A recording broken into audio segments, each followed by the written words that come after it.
So another video on the 555 timer chip then. Now I've already done a video on the A-stable arrangement, I've done one on this Schmidt trigger, and I've done a PWM video as well.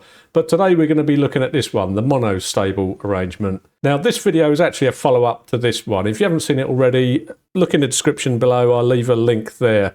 But in this one I do describe the A-stable arrangement, but more importantly I go through all of the internal building blocks of the 555 and explain exactly how it works. Now, a number of viewers that have already seen this video have left a comment asking me to do a video on the monostable arrangement, so that's what this one's going to be. This is the circuit out of the data sheet, but I'm going to go through exactly how this works and give you an example of how you could put it to use. Okay, so let's take a look.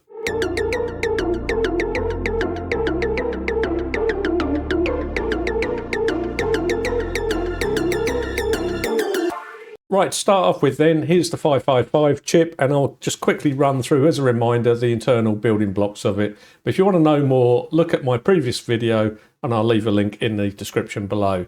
So at the top here, you've got your three 5K resistors. So at this point here is your 1/3 voltage reference, and at this point here, you've got your 2/3 voltage reference. This is just a voltage divider between your ground and your supply voltage. Alternatively, you can connect in a different voltage onto this control voltage pin, which wires up to this point here. Then you've got your two comparators, comparator 1 and comparator 2. Comparator 1 is sensing this trigger pin, and comparator 2 is sensing the threshold pin. They both feed into this flip-flop. This one triggers the set pin, and this one triggers the reset. So this comparator would turn the flip-flop output high, and this will reset it back to low. But we take the inverted output from the flip-flop, that's what this bar means. That then goes into this driver. That circle then means it's inverted again, and then that drives our output. Down here, you've got a separate reset pin in case you want to reset that independently of these. And you've got the discharge pin over here, which discharges through this transistor to ground. And that's the internal building blocks of the 555. Now let's have a look at this monostable arrangement. So first of all, let's put our supply rail up here, and I'm going to power this at 9 volts in this example. This symbol over here, well, that just indicates that this is our ground. This 0 volts is going to be our ground. And of course, we need to wire these into our 555. So your positive supply goes into pin 8, and your 0 volts or ground goes into pin 1 there. Now, I'm not going to be using this separate reset, so I will tie that to 9 volts. If you did want to reset the 555 independently through this pin, then you just pull it to ground. And now we'll add a resistor and a capacitor and tie this side of the capacitor to ground. Unlike the A-stable arrangement, this one only has a single resistor.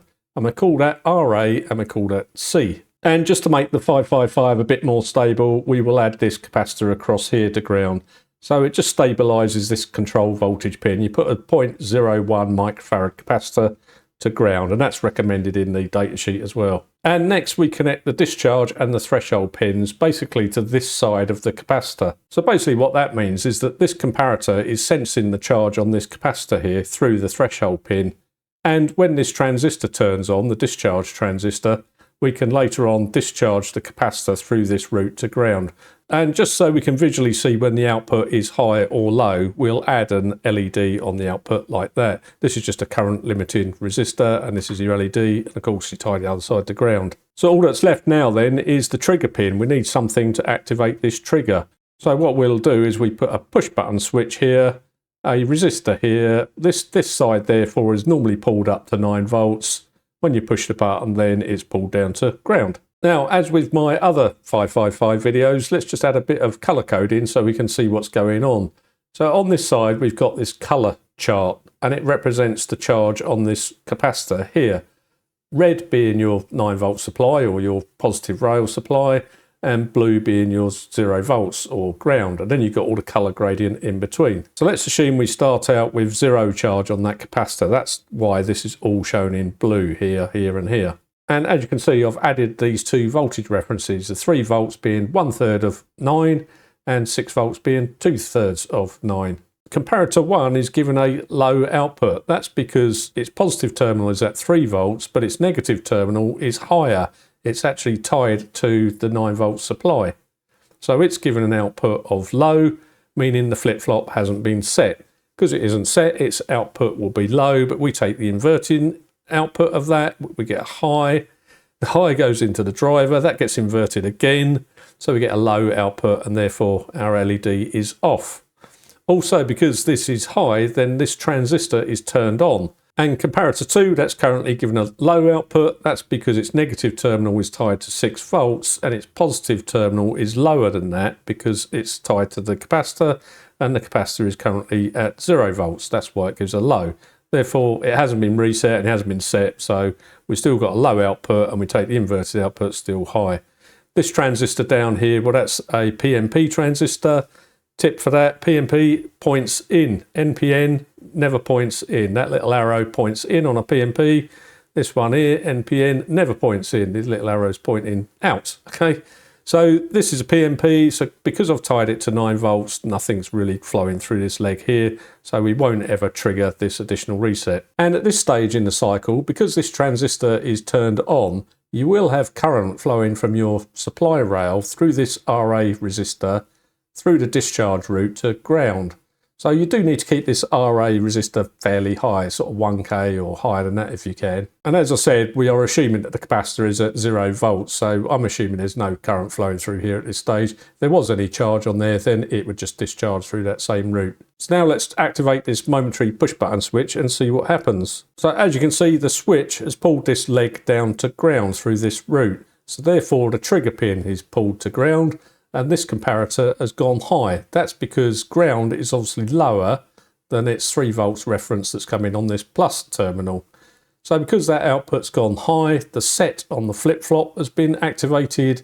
Because that's been set, its output will be high. We take the inverted output of that, so we get a low. That goes into the driver, it gets inverted again. That gives us a high, and our LED comes on. And now because this output is low, this discharge transistor is turned off.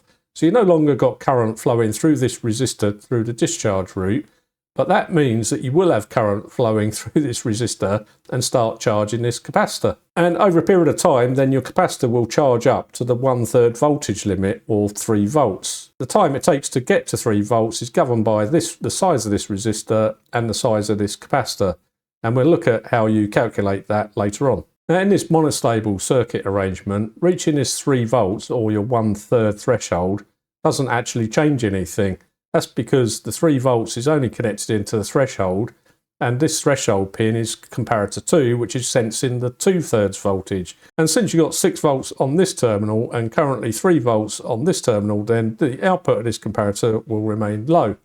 However, what has changed here is I've now released the momentary push button, and therefore the trigger pin has gone high. Because that's gone high, this is now higher than its plus terminal, and therefore the output of this comparator goes low. Therefore this set is no longer triggered. It doesn't change the state of the output because this flip-flop is latched. It will retain the state it was previously at, which was a high output, and we obviously took the inverted output of that to give us this low. So our LED stays on. So there's a low here, inverted again here, stays high, and our LED stays on. And of course our capacitor continues to charge through this route. And it continued to charge until we reach our 2/3 voltage reference, which is 6 volts in our case. And at this stage, then things do start to change. As you can see, comparator 2's output has now gone high. That's because the plus terminal on this comparator is now connected to 6 volts, which matches our reference. So if this is 6 volts or higher, then this output will go high. Because it's high, it's triggered this reset on the flip-flop. The output of the flip-flop goes low. We take the inverted version of that, so we get a high. That goes into the driver, which is inverted again, and now our LED turns off. And as before, because this is high, this discharge transistor then turns on. And the capacitor now starts to discharge through that route, through that transistor, and it will discharge very quick. This is almost a short circuit. And at this stage, you must remember that there will be current flowing from your supply rail through this resistor and off to ground through that transistor also. And as I said, this capacitor will discharge very quickly and drop to 0 volts, but it will still be current flowing from your supply rail through this route to ground. So that's why I say you need to keep this resistor fairly high, otherwise you're just draining current. And if you have it too low, well, you could damage that internal transistor as well. So effectively we're back to where we started again, and this 55 nut 5 is now sat waiting for another activation of this switch. So basically each time you press this momentarily, then your output will go high for a predetermined amount of time, and that's governed by the value of this resistor and this capacitor. So before we look at the maths of that, let's go and have a look at this on the bench then, and we'll look at on the oscilloscope, and you'll be able to see it behaving in real life. So it is all assembled on the breadboard then. There's the 555 obviously. I've got 9 volts coming into my supply rail, and that's coming from my power supply through these connections here. So positive supply comes here into pin 8, so the positive supply to the 555. This green leg here then connects up the ground to pin 1. That's the ground connection of the chip. Then I've tied the reset pin to the supply rail as well, holding that high so it doesn't accidentally reset if it was floating.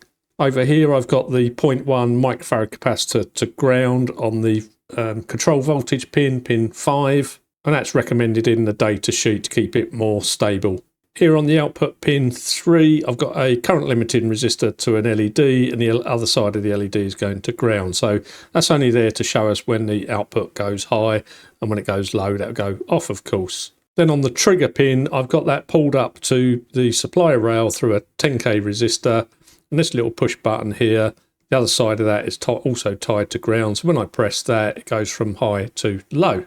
So that's this part here, basically. There's the momentary push button switch. It's normally pulled up to the 9 volt supply into the trigger pin. When you push the momentary push button switch, then it shorts to ground, so then that goes low. Then over here, I've got a little link there. I don't know if you can see that, but there's a little silver link. That's joining the discharge and the threshold pin. So that's basically that part there, you can see.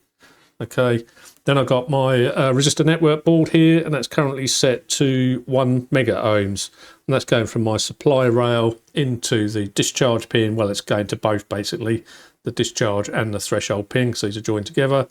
Then I've got a 1 microfarad capacitor there going to ground. So all of that is this arrangement here. That's the resistor, which I've got a 1 meg, and the capacitor, which is 1 microfarad, and they both, from that side, connect into discharge and threshold. The other side of this capacitor then goes to ground. So let's see it operating then. If I press the button, then this stays on for a predetermined amount of time. And that is governed by our resistor, which we've got a 1 meg, and that capacitor there, which is 1 microfarad.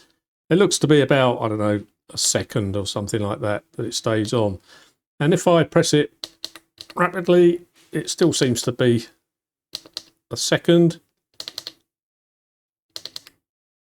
Yeah, it doesn't appear to affect the on duration. If I hold it, let's give it more than a second, let's give it a couple of seconds at least, that's been more than a couple of seconds, and let go, it goes off immediately. So that's the behaviour of it. All right, let's get the scope probes connected up, and we'll look at it on the oscilloscope then. So there we go, that's all the scope probes connected up. The yellow probe, which will be the yellow trace, of course, that's connected into the trigger pin so we can see the pulse from the switch. The blue probe, the blue trace, that's wired up to the output so we can see the output energize and then drop down, and we can measure the time of that. And then this pink or purple one I've put on the positive side of the capacitor so we can see that charge and discharge. So you go, got a close up of the scope now then. Remember, the yellow trace is connected to the trigger pin, so that's the switch starting out at 9 volts. So I've moved the ground reference down here just so you get more on the screen. So I'm at 2 volts per division, so I'm at 2, 4, 6, 8, 9. It's pulled up to 9.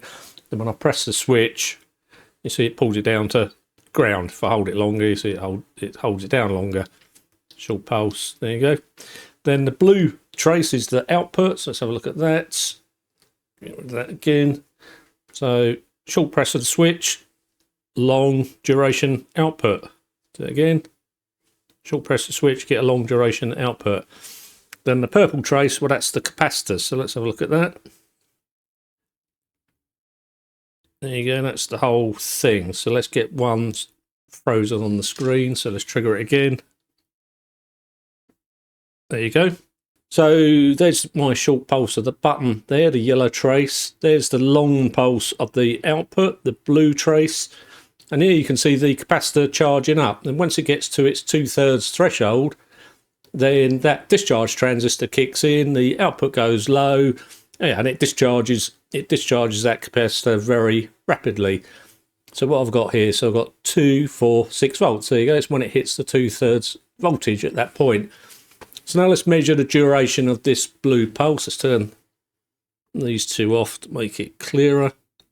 Oops, turn the blue one off. There we go. And I'll put my cursor on. Okay, and let's measure this. I think I already had it set, so that's there. Yeah, that's it. We're at 1.29 seconds. From it going high to it dropping low is 1.29 seconds, all right? Now with this blue and yellow trace on the display, let's just try, if I press the button very rapidly, if it still measures out at 1.29 seconds. In other words, if you press that while it's active, it's not going to affect the output duration. So let's just measure that. So if I press the switch rapidly twice, sorry, I missed that. I stopped too early. Let's go again. Stop there. Okay, so you see I pressed it once and then again there. So you kind of might expect that your timer to start at this point rather than at this point. But let's measure again. Turn my cursor on. And let's get that down. And we'll move this back. Cursor, horizontal cursor we want. And that comes back here. Yeah, it's the same. So let's turn my yellow trace off. Oops, there we go.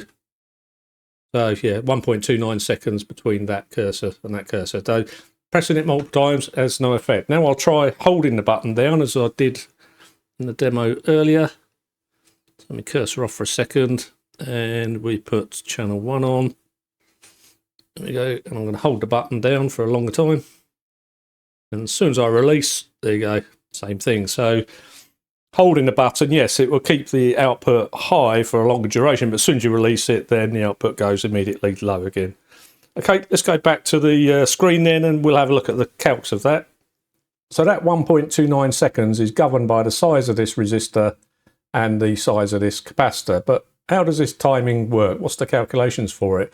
Well, it's quite simple. The datasheet actually gives it to you in very easy terms. So it says here the voltage across the capacitor then increases exponentially for a period of t, i.e. time, equals 1.1 times Ra, your resistor, times C. So we had 1 meg here, 1 microfarad here. So the equation is time is 1.1, that, times 1 million or 1 meg, times our capacitor measured in farads. So you have to convert microfarads to farads, which is that.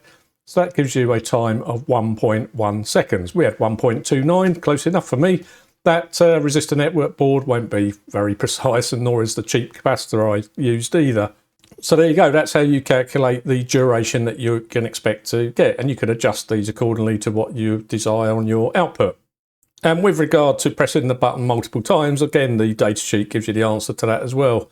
So during the timing cycle, when the output is high, the further application of a trigger pulse will not affect the circuit so long as the trigger input is returned at least 10 microseconds before the end of the timing interval. There you go. So pressing the button won't extend the duration of your output. Brilliant.